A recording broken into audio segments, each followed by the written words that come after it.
Así se detiene. Mamá y papá supieron qué hacer.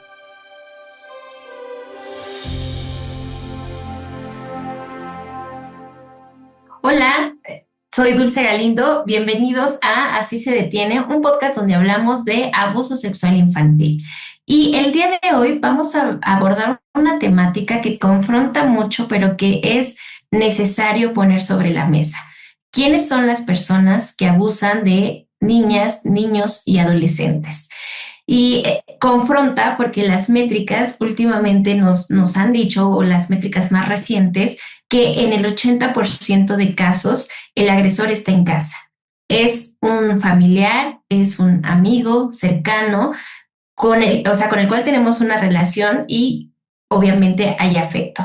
Eso impide nuestra capacidad de detectar las banderas rojas a tiempo, de nombrarlas y de actuar. También otro dato que me parece muy relevante señalar es que cada agresor puede llegar a lastimar hasta 61 niñas y niños, lo cual pues es lamentable, y también por eso es muy importante detectar conductas que no son normales para poder actuar y proteger a aquellas infancias que están cerca de nosotros, pero quizá también aquellas que no pertenecen a nuestro círculo de familia. Para hablar de este tema, tenemos a una invitada especialista que colabora en Fundación Freedom. Ella es Karen Torres. ¿Cómo estás, Karen? Bienvenida. Muchísimas gracias por aceptar, por estar aquí y abrir esta conversación. Hola Dulce, un placer, la verdad, muchísimas gracias por la invitación y creo que hoy vamos a tocar un tema pues bastante difícil. Así. Y lo difícil sobre todo es porque lo veo así. Estamos ante un tema que en los últimos años se habla más. Considero que en los últimos 2 años ha cobrado relevancia, pero aparte empiezan a surgir muchos términos, ¿no? Y que a veces generan confusión, como esto de pedofilia y pederastía, que son como los términos de los que se han hablado en los últimos años.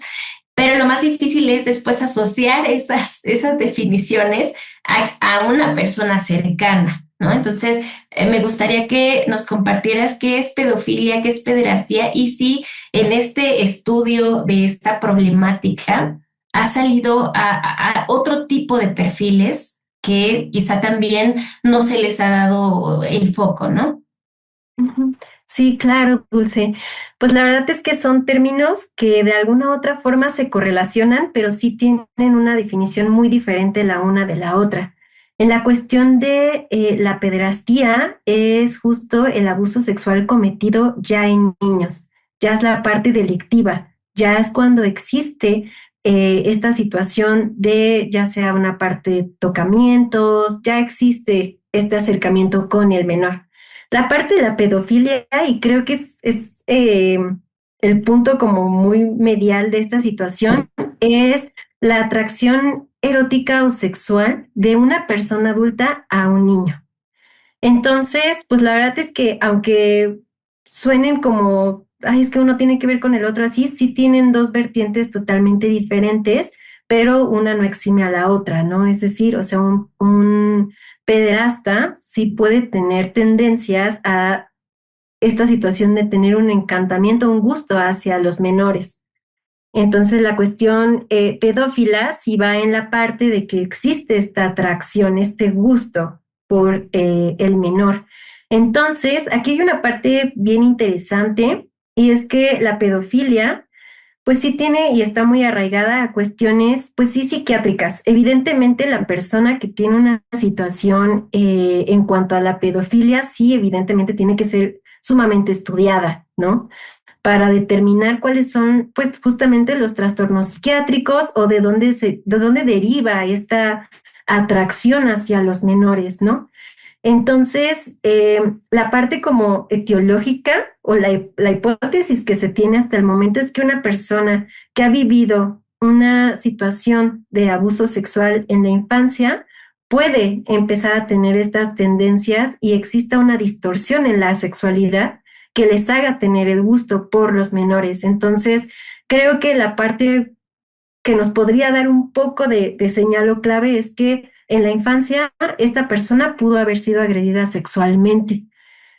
No en todos los casos, no siempre sucede, eso sí cabe mucho señalar, no siempre sucede que un menor que haya sido agredido sexualmente se vuelva victimario, pero en otras ocasiones y sobre todo la forma o el tipo de agresión sexual que se comete sobre el menor sí puede generar una distorsión en la sexualidad del mismo, ¿no? Entonces eso pues justamente pues va acompañándose en en las diversas etapas del desarrollo. Entonces, pues el pedófilo se ha intentado eh, estudiar de muchas maneras, incluso se ha intentado catalogar, porque no todos los pedófilos operan de la misma manera, no todos tienen el mismo gusto. Hay pedófilos que tienen mayor tendencia a niños menores, o sea, es decir, de entre los 0 meses hasta los 11 años. Y solamente su tendencia se basa en esa. Hay otros pedófilos que por lo general su tendencia sí suele ser en adolescentes. Y otros pedófilos que tienen atracción hacia los menores, pero también adultos. Entonces, realmente creo que sí vamos como en esa parte de tocar un perfil de una persona pedófila o pederasta es muy complicado.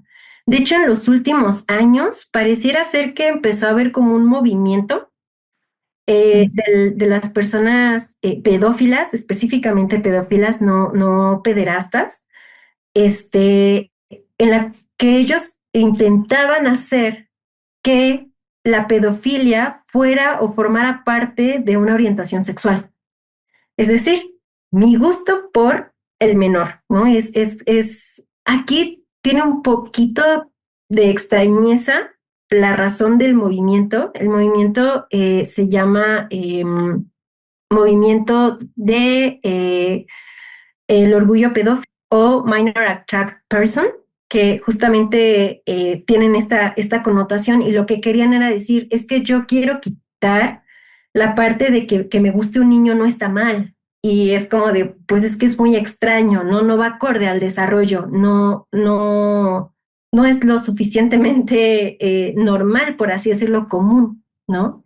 Entonces, ajá. Equilibrada sobre todo, ¿no? Que es lo que realmente se ha mencionado en el último, o sea, no sé, antes era muy común y creo que hemos escuchado de los matrimonios que existen en comunidades indígenas, se une a niñas de 12 o 13 años o 14 con adultos y entonces es ahí donde ha pasado como normal, pero existe esta disparidad en el poder, ¿no? O sea, obviamente una persona adulta razona diferente a un infante. Bueno, que es ahí el punto que se ha contraatacado, pues, este movimiento, ¿no? O sea, que realmente no es una condición igual, por decirlo, No. ¿cierto? Siempre en una situación de abuso sexual infantil, lo que va a predominar es la asimetría de poder. La asimetría de poder es lo que nos va a decir esta parte. Una persona que tiene mayor experiencia, más conocimientos sobre una persona que no tiene tantos conocimientos y que no sabe del tema, justo va a agredir. Por eso es abuso, ¿no? Yo abuso de esa confianza, yo abuso de ese desconocimiento, ¿no? Para aprovecharme, para satisfacerme en el ámbito sexual, ¿no? Entonces creo que también la desinformación entre una u otra cosa nos viene jugando en contra, ¿no? Entonces, pues nada, o sea, empezó a verse como esta situación en las que las ideas empezaban a hacerse muy distorsionadas, ¿no? Y lo peligroso de que esta información llegara a personas justamente que tuvieran estas preferencias, ¿no? Que tuvieran esta distorsión en la sexualidad y eso les diera como herramientas para atacar a menores de edad, ¿no? En esta cuestión. Entonces, para quedar como más claros, la cuestión pederasta es cuando ya se cometió el abuso sexual en el menor. Pues ya está ahí, ya se hizo. Y la cuestión pedófila es la atracción, el gusto por los menores de edad. Ok, y por ejemplo, lo que decías, un pederasta no necesariamente, o sea, que creo que ahí podrían, bueno, no sé, que es una consulta, que podría entrar la mayoría quizá de los agresores, ¿no? Que simplemente son personas, son adultos que tienen pues vidas aparentemente normales, casados, ¿no? Pero que en un punto deciden agredir a un infante, ¿no? O sea, ya intimar con él, pero no necesariamente es que tengan esta predisposición a que siempre les hayan gustado los infantes, por ejemplo, ¿no? Exacto. Ujú. Sí, sí, totalmente. Y creo que por eso es difícil llegar a un perfil. Creo que es muy complejo encasillar a un agresor sexual en un perfil. Es muy difícil porque por lo general sí suelen ser personas que viven vidas normales, ¿no? Que están entre nosotros incluso, que no es como usualmente, por ejemplo, en algunas campañas de prevención que llegamos a hacer, hablamos o les preguntamos a las personas, ¿tú cómo te imaginas que es un agresor sexual? ¿No? ¿Qué características tiene? ¿Cómo se viste? ¿Qué hace? Y a veces pues creen que son personas de escasos recursos o personas que están enfermas mentalmente o empiezan como justo a agarrar como ciertas características que a veces no se cumplen. A veces son personas sumamente normales, ¿no? Sumamente comunes que están entre nosotros, que conviven entre nosotros y a veces justo llegar como a ese punto del perfil, como el decir, ah, ok, yo sé que esta persona es un agresor sexual porque cumple con todo esto. Y a veces no es así de sencillo, no es tan fácil poder identificar a un agresor sexual. Lamentablemente, y en la mayoría de las veces, es que se dan a conocer justo cuando ya existió, eh, La pues, el agresión. delito. Exacto, la agresión. Ok, me queda claro que es totalmente complicado, porque de hecho, pues me imagino que también es algo muy reciente. Alguna vez escuché que el término pedofilia apenas surgió en los años 50, ¿no? O 60, entonces realmente es algo nuevo, tanto a nivel mundial y pues en México todavía, pues como siempre un poquito más, ¿no? Pero, ok, ahora, ¿qué comportamientos nos acabas de decir que no podemos identificar una personalidad o rasgos tan específicos, pero qué acciones sí son extrañas? O sea, de una persona que dices, ok, esto ya rebasó un poquito lo normal, ¿no? Y que le pueden servir a las madres y padres para estar un poquito alerta. Volvemos a repetir, lamentablemente el agresor está en casa, ¿no? Y eso todavía, si de por sí son personas muy comunes, entonces nos pone más difícil el reto de poder identificarlos. Pero que, no sé, algunas señales de alerta. Por lo general, estas personas pueden ser, sí, personas comunes y normales, pero sí van a tener como ciertas características de cómo entran en contacto con la víctima. A veces suelen ser personas muy encantadoras, ¿no? Que justo empiezan a distorsionar la idea del abuso sexual con, pues, con regalos, con objetos, con, ah, sí, sí, es mi favorita, es mi favorito, ¿no? Y empieza a haber como ciertos favoritismos también, ¿no? Como dentro de la familia, por ejemplo, ¿no? Que de repente el abuelito es el agresor de la nieta y es como de sí, mi favorita, y yo le compro todo a ella y todo esto y aquello, justo para seguir distorsionando la idea en la menor y que él no sea descubierto. Entonces, en ocasiones sí suelen ser personas sumamente encantadoras, ¿no? Sí suelen ser personas muy amables, suelen ser personas eh, que tienden a encantar a los menores. Qué es lo importante? Sí es difícil detectarlos y creo que no nos encasillamos solamente a que los hombres son agresores, también tenemos mujeres agresoras, también tenemos mujeres que son agresoras sexuales, que también han vulnerado niños. Entonces, creo que en esta parte también vale mucho no quiero que caigamos en la parte de la desconfianza, pero sí el irnos con cuidado cuando estamos con alguien, ¿no?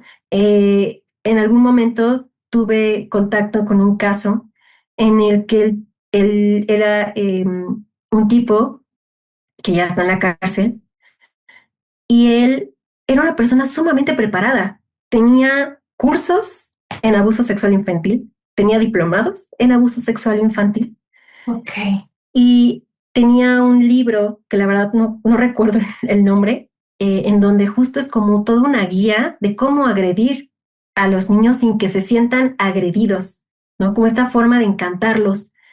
Y eso obviamente se descubrió una vez que lo arrestaron, pero si te das cuenta como la familia fue como de, ah, sí, es un familiar político, lo vamos a dejar que se duerma con mi hija, no hay problema, ya lo conocemos, ya esto, y es ahí donde suceden las agresiones, ¿no?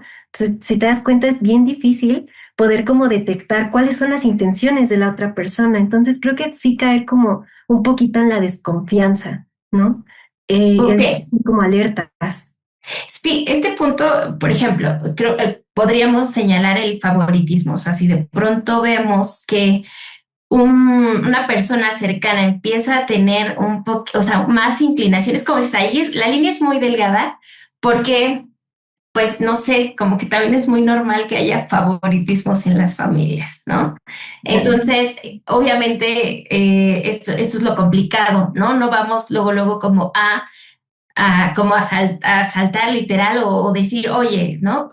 Pero esa sí es mi pregunta. A ver, estoy viendo que, no sé, el abuelito tiene comportamientos como que siempre este o este niño es el favorito, ¿no?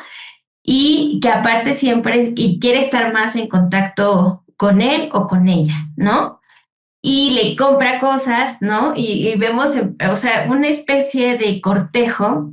¿Qué hago? O sea, ¿qué hago? Yo soy, no sé, la mamá y es mi papá, ¿no? Y yo veo Ujú. que tiene conductas de este tipo. Y lo que también, no sé, como que siempre busca alguna manera de estar conviviendo con él, ¿no? O sea, como lo que también se ha dicho, ¿no? Momentos a solas con el infante.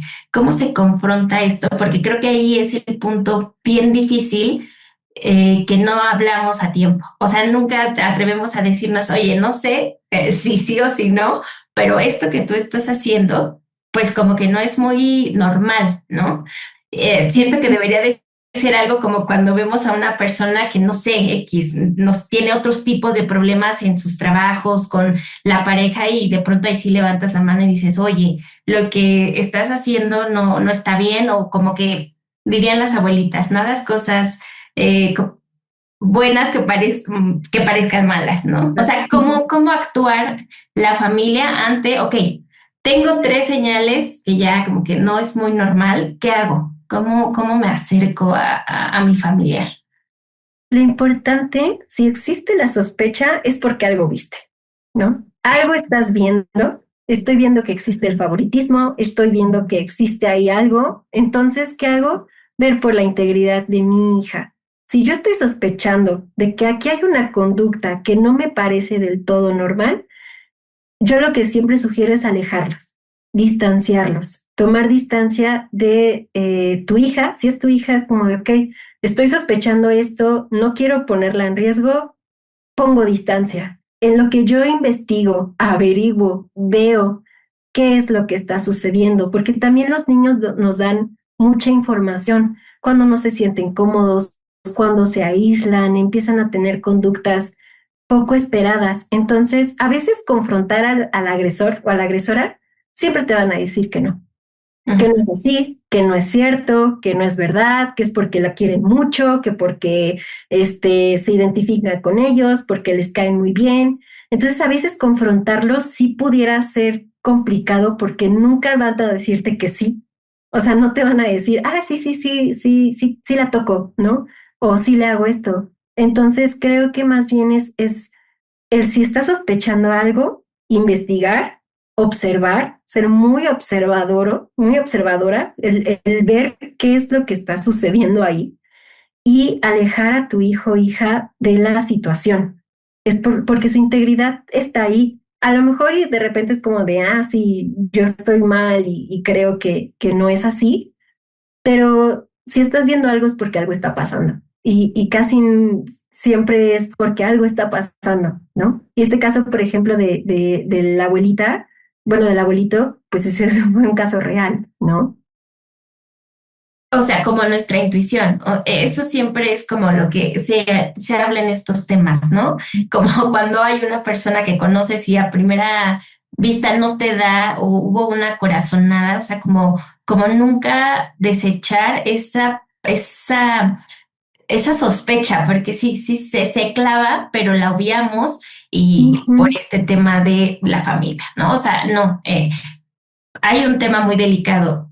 Pienso que muchas madres o personas, padres que han vivido abuso sexual infantil, por el contrario, están demasiado alerta y dudando pues todo el tiempo, no sé, de alguna persona, cómo manejar el no entrar tan obsesivamente, como dices, o sea, ya nos diste un poquito más de señales, pero pues me están diciendo las métricas tan controversiales, ¿no? Que me dicen que en el 80% de los casos está el agresor en casa. Sí, se une a que yo posiblemente tuve una mala experiencia en este sentido cuando fui infante, entonces cómo manejarlo de una manera de no tener totalmente el sistema alerta, pero sin dejar de observar. O sea, como es bien difícil, me imagino. Y es bien complicado porque, pues sí es cierto, casi el 70 o el 80% de los agresores o las agresoras se encuentran dentro de casa. Entonces, justamente identificarlos sí es muy complicado. A veces, como es un secreto a voces, en las familias no se toca porque es tabú.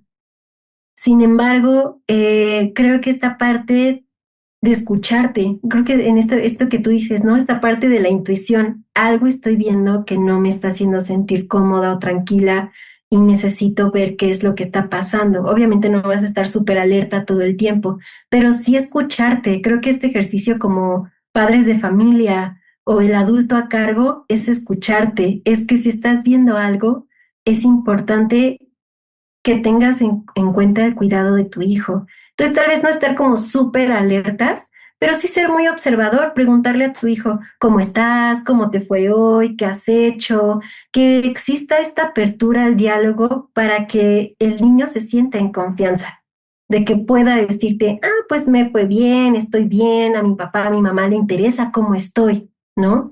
Y con el familiar, pues simplemente el estar como muy alerta, ¿no? Cuando esté cerca, ¿no? Si está cerca, si van a ir a casa del familiar o algo, o el familiar ingresa a casa, simplemente estar alerta, el que estén en espacios donde tú puedas verlos, que no se los lleve a otros espacios más privados, por ejemplo, que es muy complicado tener el control incluso de eso, pero a medida de lo posible tener como estas, pues sí, estos controles, por así decirlo, de decir, ah, bueno, estamos toda la familia, los hijos están jugando ahí en la sala, todos los adultos estamos aquí, ¿no?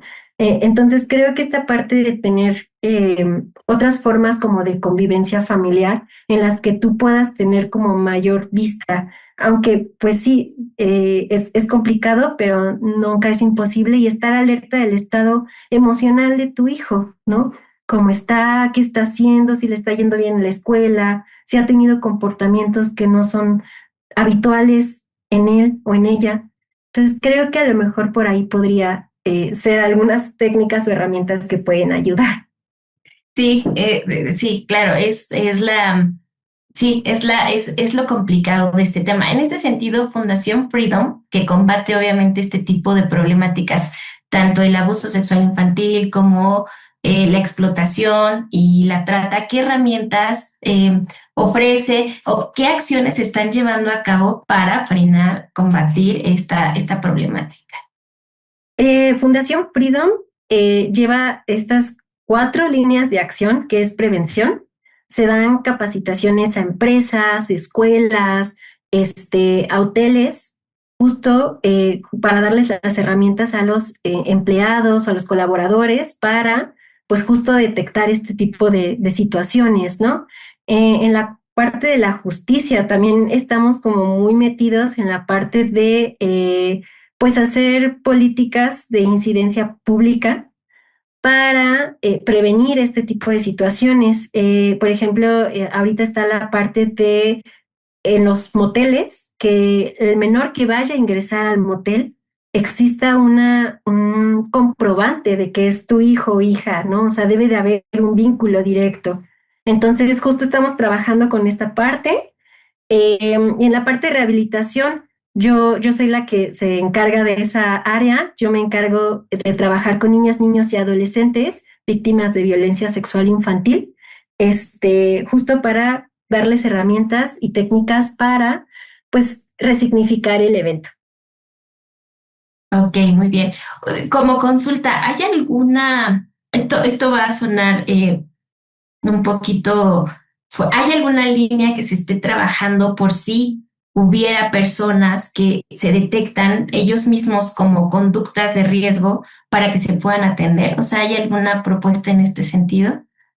Es muy complicado en personas que son agresores sexuales, o sea, que Ajá, tengan o esta sea que conducta, aunque posiblemente, no sé, solo resumidas cuentas, ujú, sí he tenido casos que dicen, me contengo mucho, ¿no? O sea, para no agredir o para dentro de, pero sí es una batalla constante justamente porque también son sobrevivientes, ¿no? O bueno, están trabajando temas de abuso sexual infantil y a veces como que tienen esta lucha constante, ¿no? O sea, ¿hay alguna atención para este tipo de perfiles o personas que quisieran atenderse?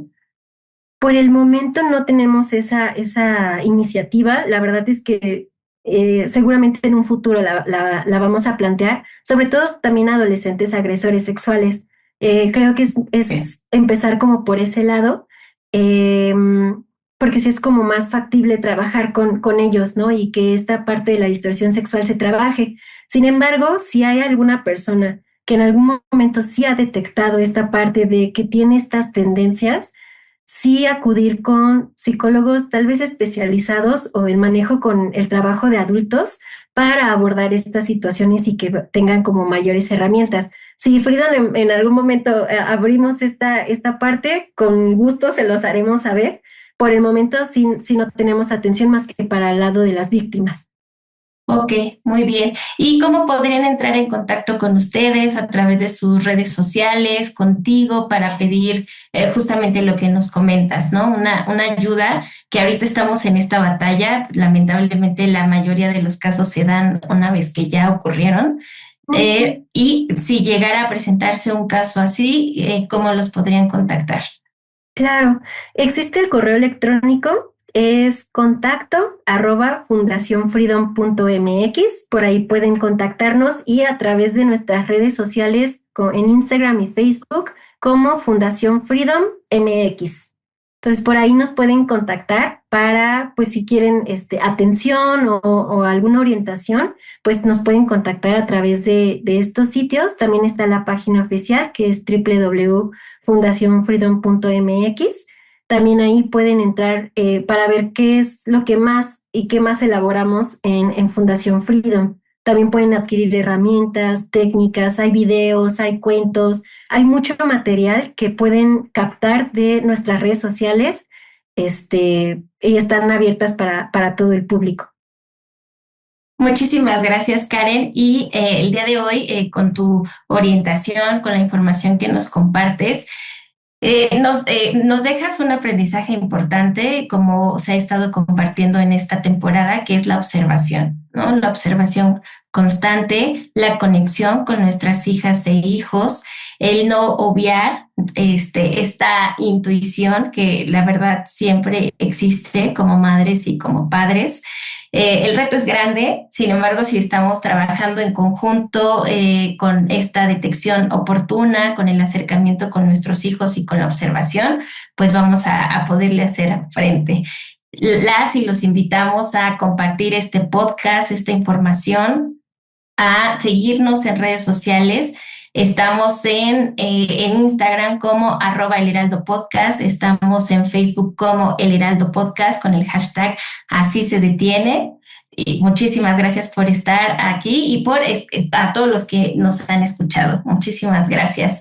Yo soy Dulce Galindo y Así se detiene es una producción de Heraldo Podcast. Si quieres conocer las herramientas necesarias para prevenir y enfrentar este problema, no dejes de escucharnos.